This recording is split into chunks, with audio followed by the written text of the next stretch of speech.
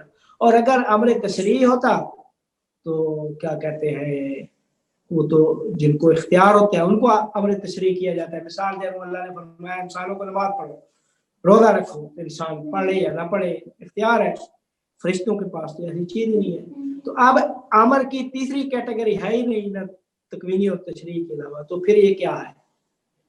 یہ وہاں پہ بھی ہوتی ہے. تو بہرحال یہ تکوینیات اور تشریعیات.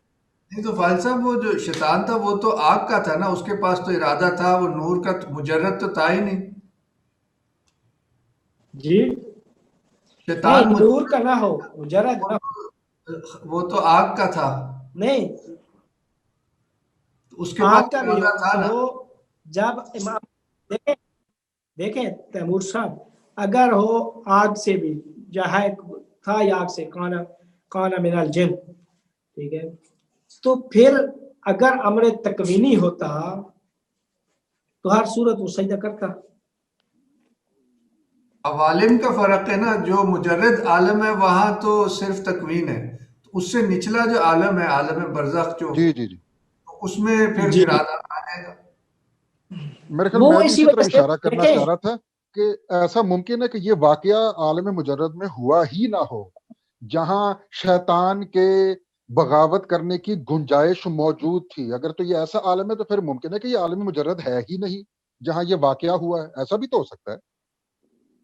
نہیں اگر عالم مجرد نہیں ہے, عالم مادیات بھی ہے, تو بھی یا مادیات سے اوپر آگا, مطلب کہ وہ دیکھیں جو عالم مثال کے اندر ہو سکتا ہے کہ وہاں کوئی کیٹیگری کوئی ہو ایسی. دیکھیں نہیں, مثال میں بھی یہ امر وہاں نہیں ہے, عوامر اس عالم مادہ میں ہوتے ہیں, امر تکوینی اور تشریعی اچھا, عوامر مادہ. ہاں بہرحال ایک ویسے بحث, ہاں مثال کے اندر دیکھیں بھی یہ اختیار شاید نہیں اس طرح. میں اصل میں وہ وضاحت کرنا چاہ رہا تھا, یہ ایک بحث ہے تکوینیات اور تشریعیات.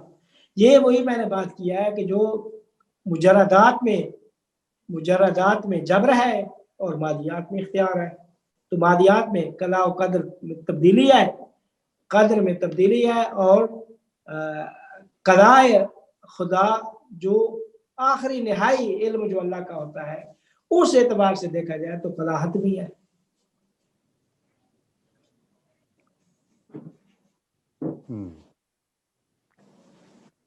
یہ ایک سوال ہے, یہ پوچھ رہے ہیں کہ عالم مثال کیا ہے.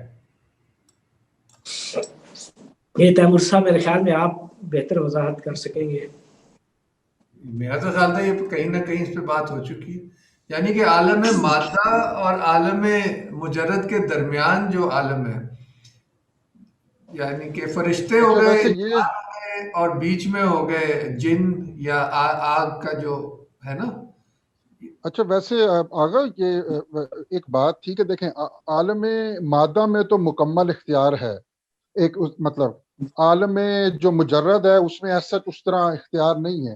تو عالم مثال کے اندر میرا خیال یہ بھی تو ممکن ہے کہ اس کے اندر یہ مڈل والی کوئی چیز پائی جاتی ہو, مطلب نہ یہ والی کیفیت ہو مجرد والی اور نہ مادہ والی پورا اختیار والی کیفیت ہو. تو مطلب نہیں دیکھیں عالم ہے یا یہ کہ نہ مجرد ہے نہ مادی ہے, ایک جہت سے نہیں مجرد کے میں ساتھ پوچھنا یہ شبیہ ہے, چاہ رہا ایک ہوں, جہت سے مادہ کے نہیں میں ساتھ. پوچھنا چاہ رہا ہوں کہ سم ایلیمنٹ آف اختیار عالم مثال میں یا عالم برزخ میں موجود ہو سکتا ہے, کچھ مطلب کسی حد تک اختیار ہو, کسی حد تک اس طرح کا اختیار نہ ہو جو عالم مادی میں تھا مثال کے طور پہ. دیکھیں جب وہاں پہ وہ وجود ہی نہیں ہے جو افعال انجام دیتا ہے, ٹھیک ہے, وہاں چاہے آپ مثال سعودی مانے یا مثال نزولی جس اوپر سے نیچے جب ہم آئے سعودی میں, جب ہم برزخ میں, تو برزخ میں تو آپ کو کون سا مرنے کے بعد کون سا اختیار ہوگا وہاں پہ؟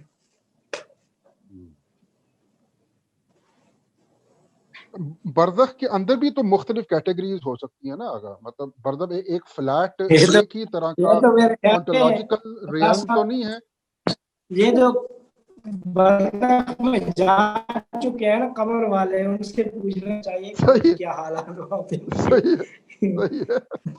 نہیں وہ ویسے وہ وہ تو ایک صحیح بات بتا بڑی سکتے مشہور ہیں ہے. کہ وہاں پہ کتنی. جی جی نہیں وہ ایک بات تو مجھے مطلب ایک بات تو جی. بڑی مشہور ہے. مطلب ایک آغا بہودینی ہوتے ہیں، میں نے ان کا ایک لیکچر سنا تھا، اس میں انہوں نے کہا تھا جی کہ عالم برزخ میں کیا ہوتا ہے. وہ کہتے ہیں جی کہ تجسم اعمال اور تجلی باطن، کہ بس جو یہاں بویا تھا عالم مادی میں، وہاں جا کے بس وہ اسی حساب سے چیزیں صادر ہوں گی آپ کے اندر، اب اندر سے ہی. تو وہ اس لحاظ سے یقیناً دیکھا جائے تو اس طرح اختیار نہیں ہوگا. لیکن میرے ذہن میں پھر یہ سوال کہتے ہیں نا جہنم انسان کے وجود کے اندر ہے اور جنت کیا ہے وجود سے باہر ہے. کیونکہ تجسم، یہ اعمال جو انسان برے اعمال انجام دیتا ہے تو یہ اعمال اس کے اندر جہنم بن رہے ہیں، اور مرنے کے بعد یہی اعمال مجسم جب ہوں گے تو آگ کی شکل میں اور دوسری شکل میں، اور وہی جہنم ہوگی. جی اور جنت جو ہے وجود سے باہر اس وجہ سے ہے کہ اللہ نے فرمایا کہ میں تمہارے ساتھ احسان کروں گا. احسان یا ایک کے بدلے 10 دوں گا، ایک لے کر آئیں گے تو 10 دوں گا، تو وہ جو اللہ 10 دے گا نا وہ اپنی طرف سے دے گا. تو اس کا مطلب ہے صحیح. کہ وہ میرے وجود سے باہر ہے. جہنم کیا ہے؟ وہ انسان کے اپنے اعمال کا جو مجسمہ ہے وہ جہنم ہے. البتہ وہ پھر صحیح. ابن عربی کے نزدیک مطلب کہ اس میں آگا ہم یہ کہہ سکتے ہیں، اس میں ہم یہ کہہ سکتے ہیں کہ عالم برزخ میں جا کے جو بھی ہمارا ایکسپیرینس ہوگا اس میں دونوں چیزیں ہیں. اس میں جو ہماری اپنی طرف سے جو کنٹریبیوشن ہے وہ بھی نظر آ رہی ہوگی، اور جو اللہ کی طرف سے جو دین ہے وہ دونوں ملا کے پھر ایک چیز ظہور پذیر ہوگی. دونوں کمپوننٹ شامل ہوں گے. ایسے ہی ہے. جی بالکل. جی